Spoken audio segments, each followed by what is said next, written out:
We're going to do the broadcast section, dailies, and then a couple of questions for the Sunday as well. Jeremy. Hi, Roy. Hi. Wan-Bissaka is suspended. You've got to make a change at right back. What are your thoughts on that and any other early team news? Well, fortunately we don't have too many injury problems at the moment. That's good. But of course, Wan-Bissaka, as you say, we can't play him. But we've got Joel Ward and Martin Kelly, so we have two players who can play right back and have played right back. So we have good alternatives and good substitutes. You didn't appeal the red card on Monday night. What about Wan-Bissaka though for England next week? There's a squad coming up. Is he playing well enough, do you think, for an England slot? You mean the full England team, or the under 21? Yeah. Well, I don't like to make those, judgments or to answer those questions. I've said to you many times before. I trust quite fully in the people who run the under 21 team, the national team, to make their decision. We're very, very happy with him. As far as the sending off's concerned, I would have made the same decision as Michael Oliver in that situation, without a shadow of a doubt. I know that when you analyse it in slow motion, you could say he was very unlucky because the ball control had been lost, and it was a bit of an unfortunate collision. But in the heat of the game, I thought he'd fouled him, and that obviously as the last man, you pay the price. But we were chasing the game at the time, and I can't blame him for it at all. I'm more than happy that he had the willingness and the desire and the strength and the pace to get as close to Salah as he did. That was quite an achievement, I think, on the counter-attack. So he probably deserves a lot of praise. But we'll miss him, and I'm sorry for him that he can't play. Roy, Christian Benteke hasn't scored in 2 games so far. You subbed him on Monday when Palace were losing only 3 goals last season. Do you think he's going to start scoring soon? Yes, I do. Yeah, he's working very hard. His performance in the game was good. He wasn't subbed because of any, particular wrongdoings. It was a chance to get some fresh legs on the field. I had to work quite hard, our 2 front players, as did the rest of the team, to control Liverpool as I thought we did. And the substitution was just to get a similar player with fresher legs onto the field. But he's working very hard, and he needs that break that all front players need. And unfortunately, when you are a front player and you are signed for relatively big money and you're a big name player, if you're not scoring goals, unfortunately you're always going to be under that microscope. But there's nothing we can really do to help him other than show our confidence in him and hope that the break will come one day, that he'll get that goal and it will lead to a flood of goals. Max Meyer came off the bench on Monday. Is he ready yet for a Premier League start, do you think? Yes, he is. Yes, he's been very good. I think our first 2 games, I've been more than happy with the performances, both against Fulham and Liverpool. I think the team that I've chosen to play has played well, but with Max Meyer, but I'll also add Kouyaté and Jordan Ayew. I think all of them have been very, very impressive in training, and they can feel themselves perhaps a little bit unlucky that at the moment the ones that I've actually chosen have played well enough to keep them out of the team. But I wouldn't hesitate to put any of those 3 into the team. Same applies to Vicente Guaita. If Max Meyer though does get a start on Sunday, what kind of impact do you think he's going to have for Palace? Well, he's a good player. There's no question of that. I think his CV proves that. I think the things that were written about him and how he was talked about before he came here, that's basically what he is. He's a very good footballer. He's capable of playing anywhere across that midfield positions, either in a 3 or a 4. He can play anywhere across there. He's quick-footed, and he's similar, funnily enough, to a lot of players that seem to be coming into the game at a top level here. Kante, of course, was obviously one, but now we see the Keitas and the Torreiras and these type of players coming that many years ago people would have looked and said, oh, he's too small. He's not tall or robust enough. But in actual fact, their qualities and their pace and their energy means that they are more than big enough to play. So I think we've signed a player who seems to be finding a position in many teams in the league. Well, it's Watford on Sunday. They've had a great start, but the last few years Palace have been a real problem scene for Watford. You think back to the playoff final last December at Selhurst, there was that smash and grab late win. Do you agree that Palace are a bogey team now for Watford? I don't think in those terms. It's a good, you reminded me of the historical results, and in doing so I can understand why they might think that, but I've got to say I don't think that way. We don't judge teams along those terms. We judge them in relation to the threat they're going to cause us and any weaknesses we think we might find to exploit. That's everything for us. We don't think in terms, well, this will be an easy game because we're their bogey team. Quite the opposite, I think, really. The danger with believing that you're someone's bogey team is that you might be very disappointed one day when they play well enough to beat you.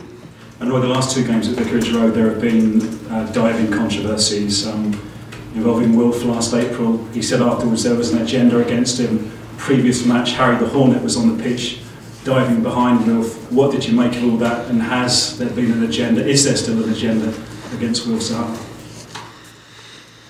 That's his words, not mine. I mean, if you're asking me whether Harry the Hornet, who I presume is the mascot, should dive in that way, I think it's disgraceful. Because that's not what football matches are about.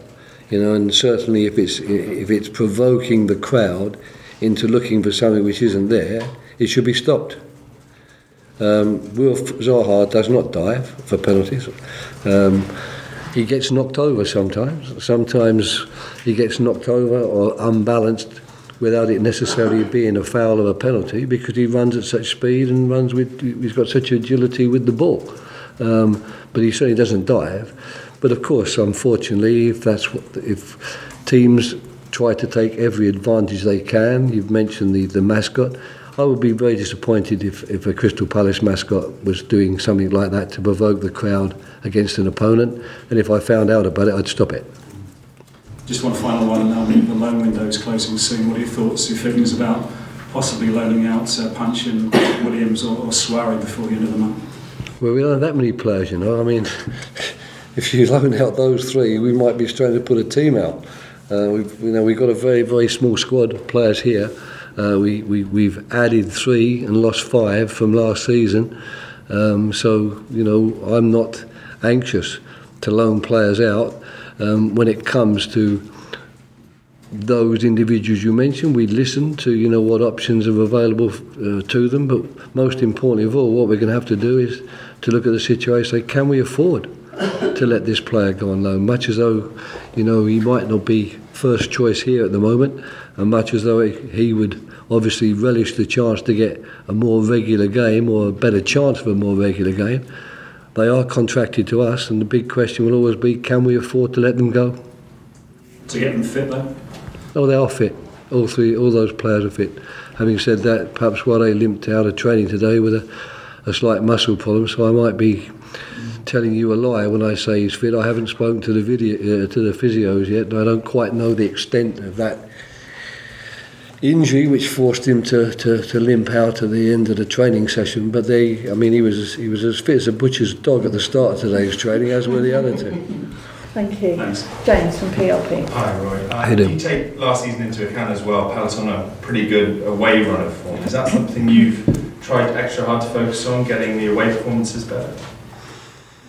Honestly, no. I mean, we try very hard to get all our performances better, but we don't differentiate in that way. That the way we try to play is fairly consistent. I mean, obviously we take very much into account what the other team does and where their strengths are and where we like to have problems, and even work at that during the week. But we don't change our general philosophy, our general principles, and we certainly don't change them in that way. That right, this is an away game, that means X, but next week we're at home, that means Y. We definitely don't do that. Wilfried Zaha needs one more goal to become the club's all-time Premier League goal scorer, and given the new contract as well, I guess he must be pretty excited. Yes, he's excited. Wilf is a pretty enthusiastic sort of trainer, especially if you're doing the type of things he likes to do. Then he's an extremely enthusiastic trainer. But he's working hard in his goal scoring this year. I've noticed a big difference in the intensity with which he approaches goal chances, certainly in training, and that will carry over into games. And needing one more goal Chris's record. I don't think there's any doubt that he'll get it. The big question is when he'll get it, and then the next question will be how big a margin of goals is he going to rack up so that his record lasts for a long time to come. Chris Armstrong's has lasted quite a long time, so I remember trying to buy him when I was at Blackburn Rovers. Just one more. I know that some of the away performances in particular have been very pleasing to you. What have you seen in the first couple of performances this season that have really pleased you? What's the most pleasing aspect, I guess, of this season? Yeah, I think the fact that we've been able to pick up so quickly from where we finished last season. We finished last season very strongly. I thought the way the team was playing then, the shape of the team, the attitude, the application that the players were putting into the games was very good, and I've been delighted that through a pre-season we've managed to retain that. And of course what we do now, we try to work harder to become even better, because there aren't many coaches who will sit in front of you and say my team's a finished article. We all believe there's a margin for progression, and I know that I've got a modest and humble enough group of players to understand that too. But it pleases me that we aren't suddenly searching desperately for the play that served us so well towards the end of last season. We seem to have found that very, very early on. And of course now the trick is to keep it. It's all very well, like you say, Watford have started well. And, we've had 2 games which I'm more than satisfied with, but this is the third one. And you start always with a clean slate, and however pleased you might have been with the game before, it doesn't necessarily affect the next one. You've got to come out and find what has made you good in the last ones and bring that to the field again. And that sounds like the most obvious truism of all time, but that is what being a professional sportsman is about. Thank you. Okay, Anita. Yeah, from BBC. Hi. What do you expect of Watford this week, and has their start to the season surprised you? Well, I expect a very tough game for a start. I expect a very competitive game. I expect a team that will be as anxious to do well and get points from the game as we are. And I think the start to their season has been excellent. It couldn't be better. To take 6 points as they've done. So they've really got to be delighted, because the league is about points, and doing well in the Premier League is getting those points on the board as quick as you possibly can. So to get 6 from 2, they've got to be cock-a-hoop. So we're aware that we're going to go to a ground, Vicarage Road, which is always a problematic place to go, in the sense that you're going to get a very tough game, and the opponents are going to be doing everything they possibly can to make your life difficult. As you mentioned, they've had an excellent start to the season. We've obviously seen that they've got firepower not only in their strikers but in the midfield too, with the likes of Roberto Pereira. How are you going to stop them on Sunday? Well, we did quite well, I thought, on Monday night, stopping Watford for long periods of time. Liverpool for long periods of time. I thought we did quite well in that respect, and they're pretty renowned for their firepower as well, not only up front but through midfield. So the shape of the team and the quality of and effort that we put into our defending, I've got to hope that will serve us in good stead again against the Watford team, who have also got lots of, as you say, firepower and lots of threats. Luckily, we believe we have a few threats of our own, and we're hoping, therefore, that it will be a competitive game. I'm sure it will be a hard-fought one, because there's an element of derby about it, even though we're not exactly on top of each other in terms of our 2 grounds. But our fans and their fans will be desperate to see their team win the game, so everything is set for a very good game. Right, we saw at the World Cup lots of close games, lots of goals, and very few draws, and only 1 goalless draw. In terms of the start of the Premier League, we've seen a similar thing. So how much has football changed? Has it changed because of the World Cup, or was attacking football and goals always going to be?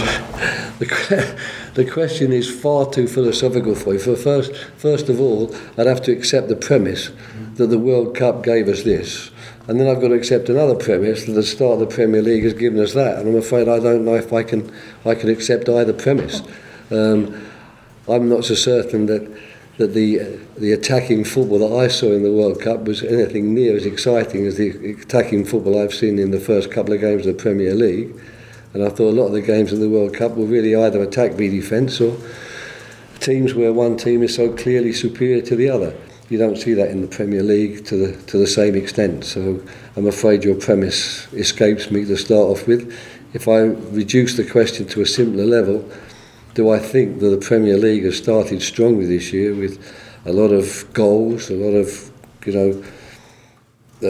offensive-minded football, a lot of teams anxious and willing to play on the front foot and not just try to keep the score down, then I'd say, yeah, that's exactly what we're seeing. And I would have thought our game against Liverpool was a prime example of that. I don't think too many people expected us to go anything like toe-to-toe with Liverpool, but I thought that we did for long periods of the game. Sunday's game features two strikers. Christian Benteke, you've already spoken about, you think will start scoring goals quite soon. Troy Deeney for Watford, who is a big man. He likes to, in inverted commas, bully defenders. Could it be one between those two who comes out on top?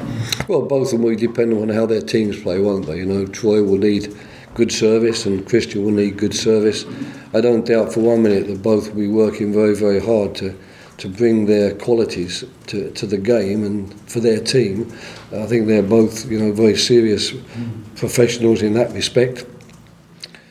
And we just have to wait and see, which one comes out on top. But Troy has got a very good record through the years of goal scoring, as has Christian, except for last season where he disappointed in that respect. But that doesn't mean for me that he's lost anything of his qualities. I think we're talking two top-class centre forwards here, both of whom are difficult to handle because, as you rightly say, there's a degree of physicality about their play. Correct physicality. I'm not suggesting for 1 minute it's unfair. I think I wouldn't want to use the word bullying. I don't know that that's a tactic that either of the two players or the clubs would wish to use. But of course, the players need to use their physical strength and their ability in the air to help their teams. That's why we've bought them in the first place, these type of players. And finally, the goalkeepers, Ben Foster very well. Yes, Ben's excellent. Lovely guy, honestly, very good goalkeeper. And Wayne Hennessy, did nothing wrong last season, has stepped up to the mark with the competitions coming in the summer. Yes, very good. I agree with you about Ben. I'm a great admirer of his, enormous respect for him. He did a fantastic job for me during my time at West Bromwich Albion. I actually did sign him there as well. But Wayne Hennessy this season had a fantastic start, and I think in Vicente Guaita and Julian Speroni, we are as well covered as a Premier League team can be in terms of goalkeepers, A, in terms of competition, and B, in terms of each and every one of them being more than capable of putting the shirt on and keeping a clean sheet for the team. Thank you very much. Okay, that concludes the broadcast section.